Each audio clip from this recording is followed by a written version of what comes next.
But when I was doing Omkara, I was conscious because I knew that again I am going back to that audience who will see very minutely. I did small changes in that also. So I think what your question is, the answer to that is that you have to make your material your own as you have written. As you have written that piece of literature 400 years back. And the most important thing which I have realized is you have to be honest to the soul of the play rather than the text of the play. So if you are honest in that, then it goes through well, and nobody questions your honesty then. And if you're not honest, then the things go apart.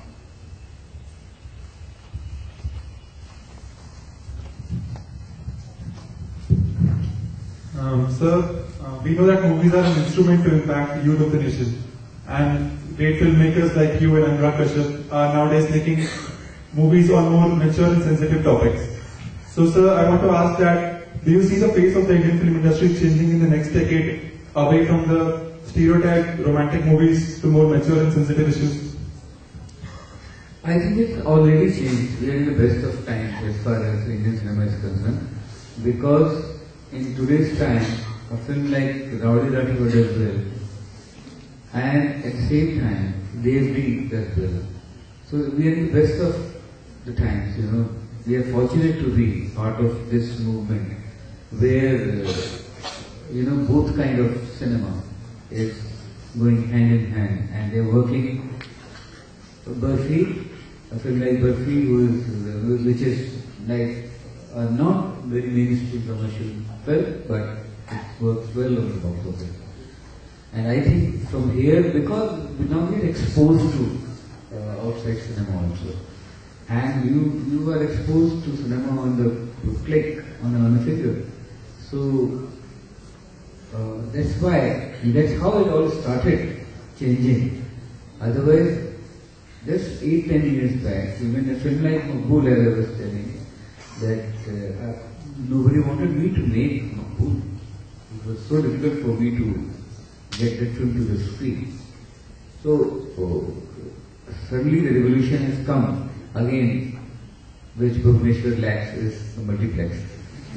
It has come from the multiplex because the middle class which had money had stopped going to the theatres in single screens because of the crowd, because of the maintenance, because of so many things there. I mean, it was you never had a good experience while going to the theatre. You had stopped getting a good feeling about it. But once the multiplexes came, they changed the scenario completely.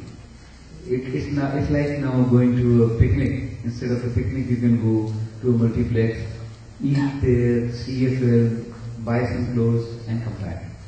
So that's why the film, because the people who had money, they have started going back to the theatres. And in that, you have the educated class, you have the common man, everyone is there. So that's why all kind of films are working. This is what I think.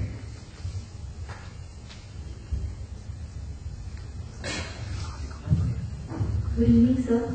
So, about a question you answered earlier, I think you were being too modest when you said you don't have a hand in transforming certain individuals when they come on screen. Coming to my question, as an extremely talented and successful individual, how self-critical are you? And which do you consider your best work musically? And also, which is that work you're not entirely satisfied with? I think I am very, very self-critical. And, to a point that I have made 7 films and I have at least 14 release scripts which I have rejected.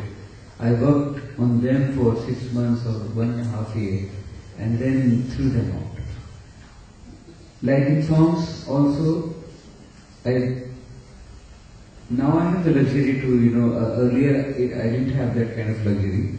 When I was a music composer, then we had to record a song in time-bound thing because the actors' dates are there and producers have to go for shoot, so you have to complete a song in some time. Now since I have become the producer and director of my music composer, so if I don't make a good song, so I don't shoot it. So it gives me the required time to have my own reaction on the song, because the perspective comes with time. If you have the time to react to your own work, then you get a good perspective of your own work. So, and I think self-critical also comes from somewhere from the insecurity and the lust to be on the top. So those two, if you take the positive of these two things also, so you can do some good work. Good evening.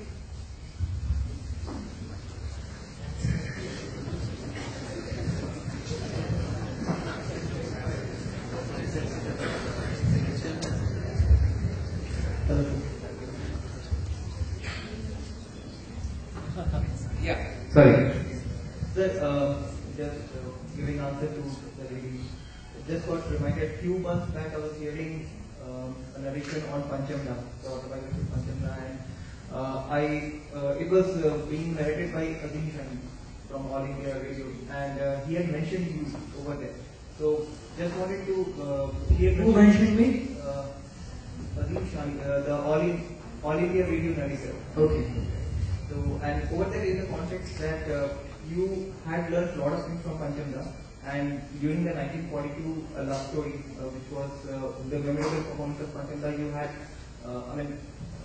you had your perspective there. So just wanted to hear that if you could share. I learned from him from his work. I met him only once in my life, and that was like there was a concert of house concert of Farida Khanum, Abida Parveen, and Panchamla was coming out of that house concert, and I was going in, and I was with Guldas Sahab, so he introduced me outside the lift. So we had a conversation for a minute and a half, but I learned a lot from his work. I really love his work, I really admire his work.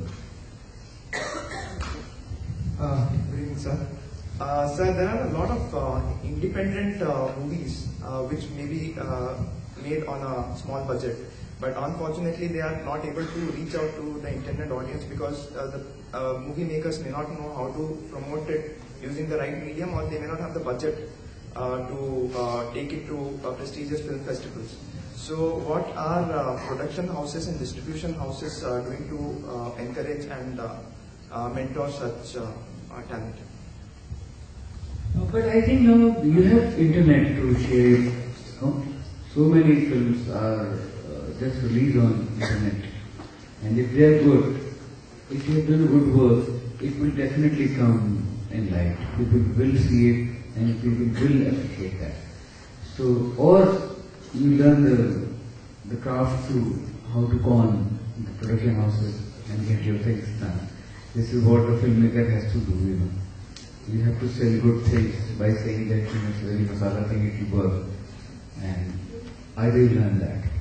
But most independent movies, they are, based on reality. So, in that case, you cannot basically fool a production house because they are mostly. Then you can cut down the budget and make a good film. It's not that. You can make a film in very less budget. It should make, like you all are the management guys, you're learning. It should make sense to the money guy that they see it as a product. They don't have emotions attached to like a filmmaker has. It's their money. So they want to see if I'm putting 2 rupees on this, at least I must get my 1 rupee 75 paisa back. So you have to see from their point of view. If you are thinking from your point of view, then you see it in your theatre. Or if you want this to be seen, so you have to come out with creative ideas that how to do that. Because money men will see it, and you guys, you are doing the management. And you, of course, you will come across now the money man very soon. And you'll be managing that for him. So, you know, it's that you have to see it from his point of view. So, should we? We'll have to wind up now. Vishalji has to be back for another commitment. I'll ask him a question which I think a lot of you also might like to ask. Had you not been where you are, if you were not making films and making music, what would you have been doing? Besides music or films, yeah, I'll be playing tennis or cricket. That's my passion.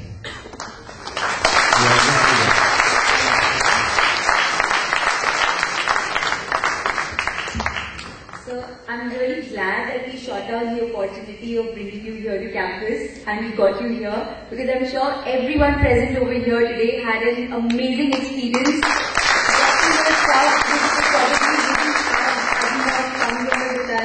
On campus today. So sir, thank you very much. Also, I would also like to thank Ms. Cindy Mishra for being the constant support behind us always and always supporting us in our projects, however ambitious they might be. Thank you, ma'am. I would now like to ask ma'am to give sir a small memento on behalf of everyone from XIMB. Thank you.